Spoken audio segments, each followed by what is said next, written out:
Hey guys, I am back and today I am going to be doing a quarterly favorites video. So I thought in 2023, another fun thing that I could add into my normal mix of get ready with me's, panning, palette bingos, and all of those fun things, I would also do quarterly favorites. So mostly makeup, a little bit of like jewelry, accessory, other things, and I'm also going to pick a book that was like my favorite from the past 3 months because I've been doing my book roulette series, so I thought that would be fun to just kind of all of the things that I've been loving lately. So I wanted to start with skincare because this is something that I actually don't think I've ever talked about on my channel except maybe in an empties video, but this is the Youth to the People Super Berry Hydrate and Glow Dream Mask, and I use this as a night moisturizer. I take the word mask a little bit on the nose. I don't know. I'm not really too pressed about using a mask every day. This is just so hydrating. It smells like nice, but not like overpowering. It has really helped my skin chill out. Whenever I stop using this, I notice that my skin gets angry. The only thing is now I kind of want to try their eye cream in this line because my eyes have been and my lids have been so dry lately. But yeah, I really love this moisturizer. I have used up a couple of the minis and then I finally bit the bullet and bought the full size of it this past summer. I'm about 3/4 of the way through it right now. I did take a break from this to use up some other like random minis in my skincare project pan, but I will be gladly returning to finish this off and purchasing a new one when it is done. Something else that I'm not panning, so I feel like I don't talk about it a lot on the channel, is my MAC Studio Radiance Face and Body Sheer Foundation. I'm almost out of it. I'm like down to like here, so I've been having to leave it sitting like turned over to get product to come out, and I really like this one. I would definitely consider repurchasing it. I think that it's a beautiful foundation. It's super duper sheer. It is very comparable to like the ColourPop foundation. Definitely much more expensive than the ColourPop foundation, so that's kind of what I'm toying with right now, but MAC does recycle their empty packaging, so that's kind of why I'm leaning more towards MAC. And then if there was a zero waste option, that was better, just because I do go through foundations more than I go through like an eyeshadow palette. I am conscious of like how many containers I'm going through every year, but I do like this one and I am curious to see. I think I've been using it like every single day for like 3 or so months, so I'm curious to see how long this will last me. And then I have a couple of random minis that I want to finish up, but I definitely am considering repurchasing that one. Something that was a gift because it came in a set that my mom didn't want. So my mom loves the Ole Henriksen Banana Bright vitamin C, whatever it is, like cleanser, and so she got a set and it had this in it, and she did not like the smell because it's much more banana-y than like the citrusy of the cleanser. It's not the, now I'm trying, it's like the Truth-y, whatever. She likes that orange cleanser and she got a set. It came with this. She didn't like it, so she gave it to me, and I have never purposely panned this and I am almost out. It is so easy to throw on before I do my makeup. When I'm getting ready, I put on my SPF and I'm getting dressed and doing all that stuff, and I'll throw this on too. It just sinks into the skin really nicely. It makes my skin look really just smooth out. It does have a little bit of shimmer in it. I learned that one the hard way because I was just putting this on all the time and I didn't realize that it was making my face like shiny. You can see it right there. It's got like a little bit of mica in it, so it works much better under foundation than just like on a bare face, in my opinion. I don't like my face being sparkly when I'm not wearing makeup. I want my face to be sparkly in like very specific areas. But once I found that out, I started only using it under makeup, and I really, really love this primer, and I'm going to be really sad to see it go.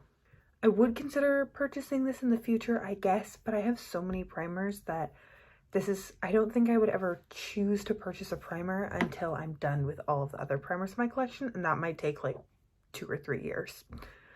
The next thing that I have really been loving in the makeup category is something that I am currently panning, and even though I only introduced it this month to my project pan, I've been wearing it all the time leading up to introducing it, and it is my Buxom full-on lip cream in the shade Moscow Mule. I was really religiously wearing Hot Toddy last year, and I really like that one. I do still think it is a beautiful gloss and would have a hard time, like if I was ever going to buy a Buxom full-size gloss, I would have a hard time picking which shade because I think that all the shades are really pretty. But right now, I've been really loving this one ever since I used up that Hot Toddy one. I was just like, oh, well, this is another like brownie shade, like they're basically the same thing, I'll just use this. And this one's a little bit more pigmented, a little bit deeper, and I think it looks so stunning. I don't feel the need to wear lip product or like a lip liner or stick underneath it. I don't feel like I have to. With Hot Toddy, it is a little bit paler, so sometimes I felt like I did need a little bit of lip liner, but it also does look stunning on top of other lip products. So this is kind of my favorite lip gloss at the moment. The Buxom formula has been kind of one of my favorites for a very long time, so that doesn't surprise me, but this shade I will be very sad to see go, even though I am panning it and like kind of trying to see it go. Then the last product may seem silly to be including it in this video, but it is my Hourglass Ambient Lighting Edit Unlocked in the shade, oh wait, no, not in the shade, but it's the Unlocked. It's from like October 2018. They came out with this palette to celebrate going cruelty-free, which is why there is that bunny in the logo. And I'm not going to show the inside of this palette because my Pan That Face palette update is supposed to be going up on Thursday. But regardless of that, I have been painting this for over a year. I've been using this every single day for, no, well, every single time I do my makeup for over a year. And the fact that I am not sick of it really just speaks to how much I really love this palette. I'm not going to include it in every single quarterly favorites because that just seems silly, but I did want to take a moment to appreciate this palette outside of that series because it's so beautiful. The shades, the three that I have left, if you're caught up, that won't be a spoiler, but the blushes are so stunning. The highlighter is beautiful.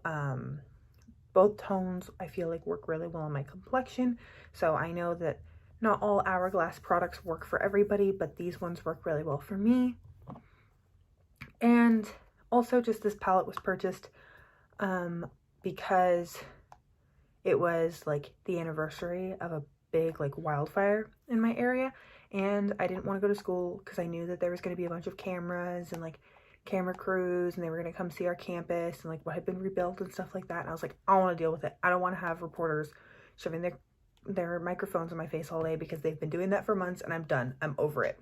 So my mom was like, then let's go shopping. And then I had really been like wanting this for a while, and so we bit the bullet. We went for it. It was like one of my Christmas presents, even though it was October, and I have just loved it ever since then. That was going to be 5 years ago this year, and I still just think about that all the time. Not the sad parts of it, but just that day with my mom playing hooky and just going around shopping, ignoring everything else going on and just kind of like enjoying our time together. And I feel like that is reflected in my love of this palette.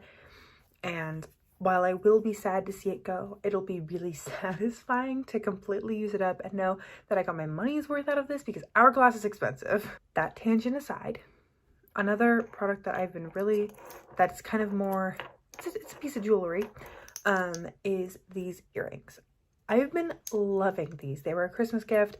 I wear them all the time. I'm not wearing them today because I'm wearing like a little more floral, feminine top, but I think they're beautiful. I think that they are so chunky. They really just, they're not super heavy, but I can definitely feel them when I'm wearing them. So if that would bother you, then this kind of style wouldn't be good for you. But I just think that they are so beautiful, and they have a lot of movement to them. They are this bright, shiny gold. They kind of go with everything because they're just very neutral tones. And I absolutely love this set of earrings. They were from this like teeny tiny store in Healdsburg, so I have genuinely no clue like what the name of the brand was. They came in an unmarked box. Like, I think they're just made from like a local jeweler there, but still one of my favorites. And then for my favorite book, I picked like a favorite and then a very close runner-up. So my favorite book was The Seven Husbands of Evelyn Hugo. I read that through the Libby app, so I don't have a physical copy to talk about. I just have a little sticky note. But that book really kept me on my toes from like every page. I read it in like 4 days while I was like traveling and doing a bunch of other stuff. Just, we were in a line, pulled out the book. We were in a taxi, pulled out the book. Like, felt nauseous because I'm motion sick easily, didn't care, had to read the book. So that really just, I loved that book. And if you are not on BookTok and you have not seen people rave about it, I highly recommend. And then another book that I honestly would not have picked up for myself, but a friend got it for me, and it's The Duke and I by Julia Quinn. Seven Husbands of Evelyn Hugo is by Taylor Jenkins Reid, in case anyone was curious.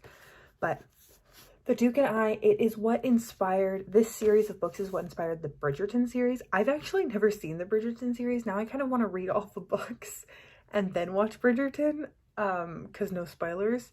I thought this was a really cute love story. I feel like calling it cute like takes away some of the raunchiness in the later parts of the book, but just the way that the couple like comes together, I think is really cute and very natural. So, well, they very naturally get along from the get-go, and I don't know. I liked this book. It's a lot less, what's the word? Sometimes Colleen Hoover books, you're rooting for the love story, but you also think that the protagonist is an idiot because like there's a bunch of red flags, and if they were your friend, you'd be like, run away. This book, I was like, you know, things happen. It's Victorian England. Who cares? So that is everything that I have for today. I don't have too many favorites. I tend to not do a ton of shopping and things like that, but regardless of that, I still wanted to sit down and talk about some of the things that I've really been using like every single day or have really brought a lot of joy to my life. I think celebrating the things that you already have that bring you a lot of joy can be really fun. And honestly, I don't have much else to say. I talk about most of these products in other videos, but I still think that they have made the last 3 months very fun. So if you like this video, please make sure to let me know, and I will come back in another 3 months to do my next quarterly favorites installment. And I hope you're having an incredible, awesome day wherever you are, and that I get to see you in a future video. Thanks, guys.